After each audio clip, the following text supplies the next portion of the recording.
नमस्कार विद्यार्थियों, आप सभी का हमारे YouTube चैनल फिजिक्स गाइडलाइन में पुनः एक बार स्वागत है।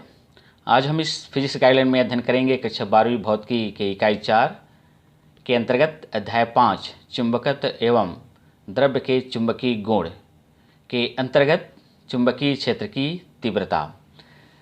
विद्यार्थियों, हम चुंबकीय क्षेत्र तीव्रता के बारे में आपसे हम चर्चा करें उसके पहले आपसे निवेदन है कि यदि आपने हमारे YouTube चैनल फिजिक्स गाइडलाइन को सब्सक्राइब नहीं किया है तो अवश्य सब्सक्राइब कीजिएगा, लाइक कीजिएगा, क्योंकि आपके सब्सक्राइब और लाइक करने से हमें नए नए भौतिकी के टॉपिक पर वीडियो बनाने की प्रेरणा मिलती है और आप इस वीडियो को शुरू से अंत तक अवश्य देखिएगा। विद्यार्थियों, हम चुंबकीय क्षेत्र तीव्रता के बारे में आपसे चर्चा करें या उसकी परिभाषा निकालें उसके पहले हम इस चित्र पर विचार करते हैं। जैसे कि आप इस चित्र पर देख रहे हैं कि मान लेते हैं NS कोई दंड चुंबक है। अब इस चुंबक के चारों ओर एक चुंबकीय क्षेत्र स्थापित होता है। हम इस चुंबकीय क्षेत्र में हम एकांक उत्तरी ध्रुव या परीक्षण ध्रुव की कल्पना करते हैं, जिसके ध्रुव प्राबल्य को हम m0 मानते हैं। तो इस चुंबकीय क्षेत्र के कारण इस एकांक उत्तरी ध्रुव पर एक बल कार्य करता है और इस बल का मान इस चुंबकीय क्षेत्र के अलग अलग बिंदुओं पर अलग अलग होता है।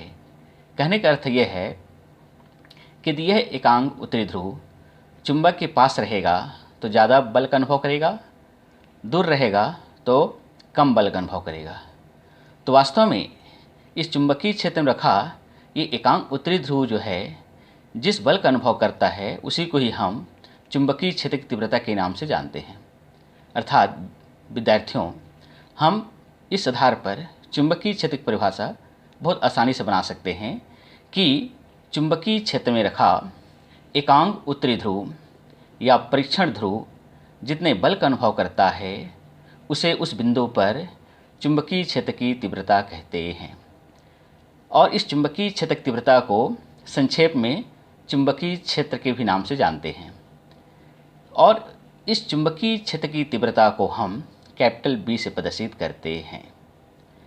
यदि हम इस चुंबकीय क्षेत्र तीव्रता को सूत्र के रूप में निकालें तो मान लेते हैं कि किसी चुंबकीय क्षेत्र में रखे एकांक उत्तरी ध्रुव जिसका ध्रुव प्राबल्य m0 है पर लगने वाला बल यदि कैपिटल F हो तो हम सूत्र के रूप में लिख सकते हैं चुंबकीय क्षेत्र की तीव्रता B बराबर F/m0।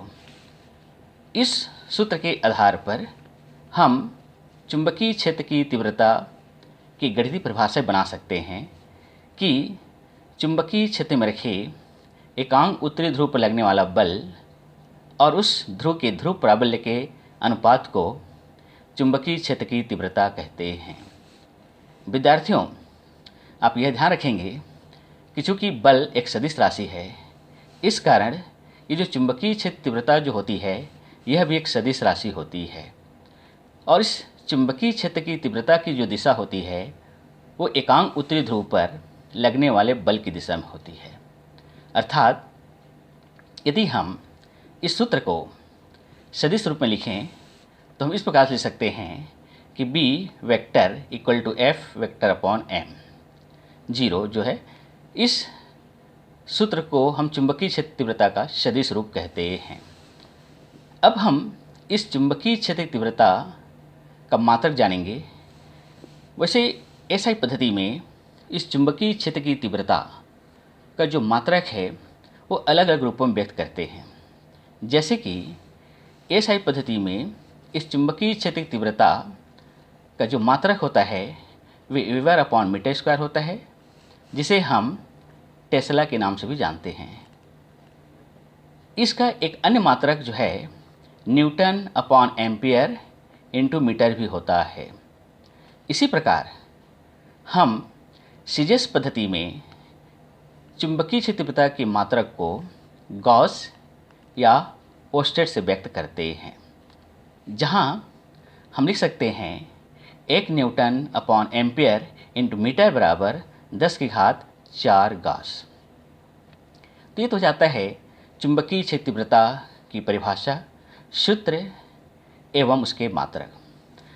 विद्यार्थियों, अब हम यह जानेंगे कि किसी एकांक ध्रुव के कारण चुंबकीय क्षेत्र की तीव्रता का समीकरण क्या होता है, जिसका उपयोग हम आगे आने वाले वीडियो के अंतर्गत जब पढ़ेंगे अक्षीय स्थिति और निरक्षीय स्थिति, उस पर इस सूत्र का प्रयोग होगा।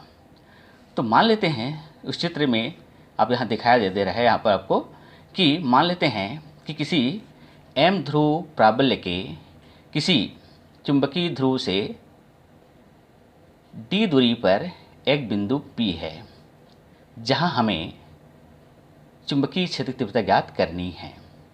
तो इसके लिए हम इस बिंदु P पर एकांक उत्तरी ध्रुव की कल्पना करते हैं, जिसे हम परीक्षण ध्रुव के भी नाम से जानते हैं, जिसका ध्रुव प्राबल्य m0 है। अब हम कूलाम के नियम अनुसार देखें तो इन दोनों ध्रुव प्राबल्यों के बीच जो लगने वाला जो बल होगा कूलाम के नियमानुसार, उसे हम लिख सकते हैं F बराबर μ0/4 पाई m0/d का स्क्वायर। अब मान लीजिए कि इस बिंदु P पर यदि चुंबकीय क्षेत्र तीव्रता B हो, तो हमने भी पढ़ा है कि चुंबकीय क्षेत्र की तीव्रता का सूत्र होता है B बराबर F/m0। अब हम क्या करेंगे विद्यार्थियों, इस F के मान को इस सूत्र में रखते हैं। जब इस सूत्र में रखेंगे तो हमें सूत्र प्राप्त होगा B = μ0/4 पाई m0/d स्क्वायर, और चूँकि नीचे में पहले से m0 है उसे हम लिखते हैं। फिर इस m0 से इस m0 कैंसिल करते हैं तो हमें समीकरण प्राप्त होगा B = μ0/4 पाई m/d का स्क्वायर। और यही किसी एकांक ध्रुव के कारण चुंबकीय क्षेत्र तीव्रता का सूत्र है। या इसी सूत्र को हम इस प्रकार से लिख सकते हैं, जैसे हम लोगों ने पढ़ा है कि पूर्व में कि μ0 = होता है 4 पाई × 10⁻⁷। नीचे में पहले से 4 पाई है और उसे 4 पाई रखते हैं, m/d स्क्वायर रखते हैं। 4 पाई से इस 4 पाई को कैंसिल करते हैं तो हमें प्राप्त होता है B = 10⁻⁷ f/d का स्क्वायर।